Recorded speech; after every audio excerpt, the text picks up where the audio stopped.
You think the lives of those ladies from the paintings were a fairy tale? Think again. These were women whose corsets subtly crushed their ribs into their lungs, rearranging their internal organs. Whose magnificent gowns were steel cages in which they burned alive by the thousands. And who wore under their skirts pantaloons with a giant hole between the legs, just so they could relieve themselves without taking off the whole contraption. You're about to learn the disgusting facts about women's lives that have been hidden for centuries. This is the history they definitely didn't teach you in school. They didn't wear clothes, they wore a personal prison. So, caught your breath after that intro, thought you'd processed it too soon. That was just the appetizer. Because the most sophisticated torture in human history wasn't carried out in the grim dungeons of the Inquisition. No, it was voluntarily worn every single day. You look at these paintings, at the portraits of pale Victorian beauties, and you think, such elegance, such grace. But I look at them and see a hellish machine designed for a slow, agonizing death. Because this wasn't clothing, it was a personal, portable prison. Let's get down to brass tacks. A full formal ensemble for a society lady could weigh up to 20 pounds. 20 pounds. That's like duct taping a full-grown Maine Coon cat to your body, adding a couple of bricks for good measure, and then walking around like that all day. But the weight, that was just the tip of the iceberg. The main instrument of torture was the corset. Movies show you a lovely scene of a maid gently tightening the laces on her mistress's back.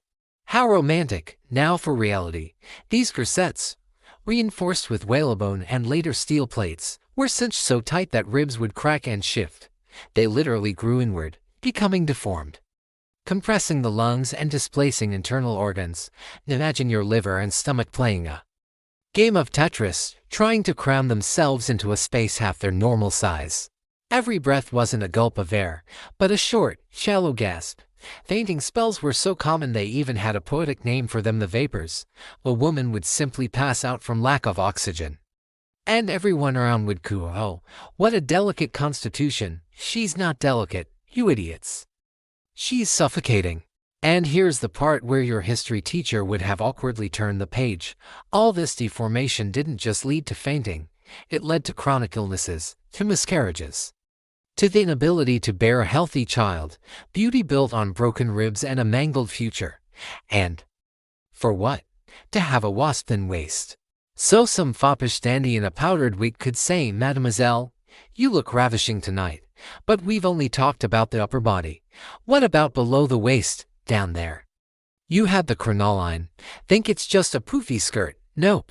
It was a steel frame. A giant cage up to 6 feet in diameter. Ever tried to get on a crowded bus with a huge hiking backpack? Now imagine your backpack is a 6-foot wide steel sphere. Doorways in houses had to be widened. Furniture was specially designed without armrests, so you could somehow plop into a chair instead of perching on top of your own skirt like a hen on its nest. And the real kicker, crinolines were an insane fire hazard. The fabric over them was light muslin, silk. One careless move near a fireplace, one spark from a candle, and the woman would go up in flames like a human torch. She was trapped inside her own burning steel cage. The screams, the pain, the charred flesh beneath layers of silk and lace. Official history prefers to keep quiet about this, but in the few decades that crinolines were in fashion, thousands of women burned to death. Thousands. And in this 20-pound hell, with her organs crushed, risking turning into a human bonfire at any moment, a lady was expected to what? Flit about gracefully, smile, make polite conversation. But if you think this nightmare of steel and whalebone was the most disgusting secret hiding under those voluminous dresses, you have no idea what a ticking time bomb of filth was festering right on the bodies of these ethereal creatures. Because all that beauty concealed a secret far worse than broken ribs. A secret that will make you truly, deeply sick to your stomach. Go into the bathroom was an elaborate ritual, so, ready to find out what it was, ready for the secret that's about to make you gag. Here it is. This secret stank. It stank so bad it made your eyes water, because we're about to talk about how these ethereal creatures went to the bathroom. Forget porcelain thrones and cozy stalls. In polite society, you don't talk about this. But we're not in polite society, are we? Picture this: the ball is in full swing, and a lady in a dress the width of a small car suddenly feels the call of nature. What does she do? Run to the restroom. There isn't one. The corridors in these palaces were practically non-existent, just a series of rooms opening into one another. You couldn't just slip away without parading past 100 guests. And this is where it gets interesting. For just such occasions, there was the chamber pot, but not just any pot. It was a gallon, courtly pot called a bordalo. It was an elongated, oval-shaped porcelain vessel, like a gravy boat, and it was designed for one purpose: so a lady, without removing her 50 pounds of skirts, could, well, you get it. The process itself was the height of acrobatics and teamwork. The lady would give a signal to her loyal maid. The maid would swoop in with this very gravy boat, and then the circus act would begin. The lady, trying to maintain an expression of ethereal bliss on her face, would squat slightly, spreading her feet for balance as much as the corset allowed, of course. The maid, on her knees, had to skillfully slide this bordalo under the multilayered construction of skirts, crinolines, and pantaloons, and position it just right. A second's delay, the wrong angle, and it was game over. A hot stream running down the silk and onto the parquet floor. Think that's it? Oh no, this porcelain gravy boat, now full, had to be carried away somehow. And here, as the detail historians shamefully hide in the footnotes, the lid on the bordalo was a silent signal. Lid on, the deed is done, you can take it away. But take it where? They weren't removed immediately. Often, these pots were simply hidden in dressers, in special compartments, in armchairs, behind curtains. Can you imagine the bouquet, a lavish ballroom, music, perfume, and the faint but persistent aroma of fresh urine wafting from behind a carved cabinet? And this wasn't happening out of some kind of savagery. It was just that architecture and daily life were different. Privacy was a non-existent luxury. This is the exact moment where your school teacher would have awkwardly flipped the page of your textbook while talking about the glorious age. He didn't want to tell you that Versailles, this symbol of luxury, in some corners stank like a public latrine at a bus station. Guests and courtiers would shamelessly relieve themselves right in the hallways, in fireplaces, behind tapestries. The servants simply couldn't keep up with the cleanup. But even this public disgrace, this daily risk of humiliation in front of the entire court, was just the beginning. All this filth, this lack of sanitation, led to horrific consequences for women's health. And if you think the chamber pot indignity was the peak of their suffering, you have no idea what a legalized hell awaited a woman at the very moment considered her ultimate purpose. The moment that should have been a triumph but instead became a torture chamber, the shocking truth about what was under their skirts. And you know what the wildest part is? To understand the full scale of this torture, we have to look, literally, under their skirts, because what wasn't there is far more shocking than what was. So, you buckled up. For centuries, women simply had nitrogen monoxide underwear. Full stop, none whatsoever, nothing, a void beneath a dozen layers of fabric. And no, this wasn't about some special kind of promiscuity or secret orgies. This is that moment where your history teacher awkwardly turned the page. It just never occurred to them that it was necessary. Now picture it. A lady in a magnificent gown, crinoline, corset, all soary and ethereal. She's walking through the market square. And then a gust of wind, sharp, sudden. Her skirt flips inside out, like a broken umbrella in a hurricane, and there she is, in the middle of a crowd, with everything on display. Absolutely everything. Can you imagine that humiliation? That public, instantaneous fall from the pedestal of a pure angel into the filthy reality. And so, after centuries of such mishaps, some genius had a brilliant idea. Pantaloons. But don't start cheering just yet. And here, as the detail historians shamefully hide in the footnotes, these weren't pantaloons as we know them. They were, essentially, two separate pant legs. Two fabric tubes that went up to the waist and were tied with ribbons. And between the legs, nothing, an open seam, a gaping void. What was the point of this engineering marvel, you ask? It was, to be blunt, so they could relieve themselves without taking off half a ton of clothing. Just squat over the chamber pot, and you're good to go. But this meant that under her dress, the wind was still whistling. It meant that street dust, splashes from puddles, and filth from horses' hooves were flying up there. This wasn't protection. It was merely the illusion of decency. A screen that hid the same old lack of sanitation. The main thing was to keep the skirt from showing too much in the wind. The fact that underneath it was basically a naked, filthy hell, well, those were just details. And this brings us to the most disgusting part. This whole contraption was hidden under a dress so long it dragged on the ground. Now, think for a second about WHAT was on the ground, on the streets of cities back then. It wasn't asphalt washed with shampoo. It was a sludge of mud, food scraps, animal excrement, and human waste that was dumped right out of the windows. And the hem of a noble lady's dress acted like a mop, collecting all of this filth. And she would bring this nightmarish, saturated train home, into her chambers, to her children. But as for the bacteriological hell that the hem of a woman's dress became, and the horrific diseases it led to, well, that's where official history prefers to fall silent. But we're not. The hidden horrors of hygiene. But we're not. We won't stay silent. Because the most interesting part begins when we lift up that very petticoat. Right down there, into their most intimate, hidden lives. So, you buckled up. It's about to get dirty. Literally. Have you ever seriously wondered what they used instead of toilet paper?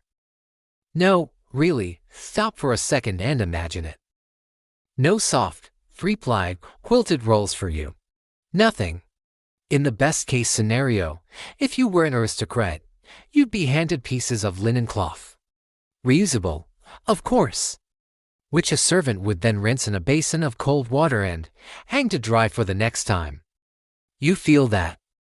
That subtle aroma of humiliation and filth. And if you were a commoner, moss was your go-to. Yes, forest moss. Or old newspapers. Just picture a stiff sheet of paper, soaked in lead-based printer's ink. Trust me, hemorrhoids were their constant companion.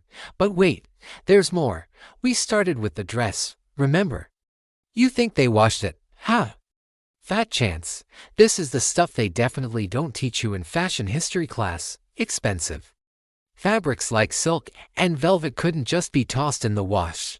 They were aired out, sometimes brushed down. That's it. So all the sweat, all the grime, all the food stains, it all just soaked into the fabric and stayed there for weeks, if not months. Every single day, a woman would put on this stinking cocoon, stiff with her own filth. And this is where you have to wonder, why? Why did they live like this? It wasn't just a lack of technology. It was their whole attitude toward the body. The body was considered sinful, inherently dirty by definition. It was meant to be hidden, draped, and cinched into a corset, but never cared for. Purity was for the soul. The body could just suffer. And now, for the cherry on top of this cake of filth and despair. The thing that even the most hardcore history blogs won't touch, menstruation. In polite society, it's still awkward to talk about, but back then, it was a personal, monthly hell. There were no pads or tampons. Women made their own. Out of what? Out of old rags, which, as you can imagine, were also reusable. Out of sheep's wool, which was incredibly itchy and scratchy. And the poorest women, they went back to using moss. Just try to imagine the nightmare. You have to shove a wad of prickly wool or damp moss between your legs. Tie it in place with some kind of string so it doesn't fall out, and then go to a ball, and dance, and smile, and pretend you're a delicate flower and not a tormented creature terrified that this whole contraption will leak at any second. That a treacherous red stain will start creeping down the hem of your magnificent gown. The smell of blood would mix with the stench of an unwashed body and sweat, creating an ambrosia that probably made people faint for reasons other than just tight corsets. Any scratch from these makeshift devices could lead to blood poisoning, to death. And this, my friends, is where the romance of ballrooms ends and the grim, humiliating truth begins. All that beauty, all those fans and curtsies, were just a facade, hiding pain, filth, and a primal fear. They built an illusion of purity and innocence that was taken to an absurd extreme. But if you think this daily hygienic nightmare was the peak of female suffering, you can't even begin to imagine the legalized hell that awaited them the moment that illusion had to be perfected. On their wedding night, their entire life was a performance, hiding a daily nightmare. So, are you ready? Let's talk about what was waiting for her behind that bedroom door. But you know what's scariest? That night wasn't the culmination of the horror. It was merely the final exam. An exam she had been trained for her entire life. Polite society doesn't talk about this. But we're not in polite society, are we? Their whole life was one giant stage play. Here's the stage, the drawing room, the ballroom, and here's the backstage, the bedroom, the privy, and in that backstage, the most basic, most animalistic human needs turned into a hellish logistical maze. Go into the bathroom. Surviving your period. Even just breathing properly, all of it required Herculean effort and a whole support team. You think the corset was about a tiny waist and good posture? It was a tool of daily, legalized torture that displaced internal organs, broke ribs, and made it impossible to breathe. You know why every respectable drawing room had a fainting couch? It wasn't because the ladies were such delicate violets. It was because they were literally passing out from lack of oxygen. And the elegant faint wasn't a whim, it was a rehearsed skill, practice, so they wouldn't collapse like a sack of bones on the parquet floor and ruin the show. And this is where it gets really interesting. Surviving in this theater of the absurd depended entirely on the backstage crew, on an army of silent, invisible maids. They were the ones, not a mother or a husband, who knew all of their mistress's dirtiest secrets. They knew how to tighten a corset to the point of near death, but in a way that she could at least sit upright. They knew how to discreetly carry out and dispose of the blood-soaked rags during her monthly troubles, because a single spot on her dress meant lifelong shame. They knew how to mask the smell of sweat, sickness, and stale laundry with gallons of perfume. They were the silent accomplices and keepers of this stinking, festering secret. And here's a detail that historians shamefully hide away in the footnotes. These survival techniques weren't taught in finishing schools. This knowledge was passed down in whispers, from mother to daughter, like the darkest of family secrets. How to position the rags just right. How to hide the nausea of early pregnancy. How to smile when you have a fever and your whole body aches.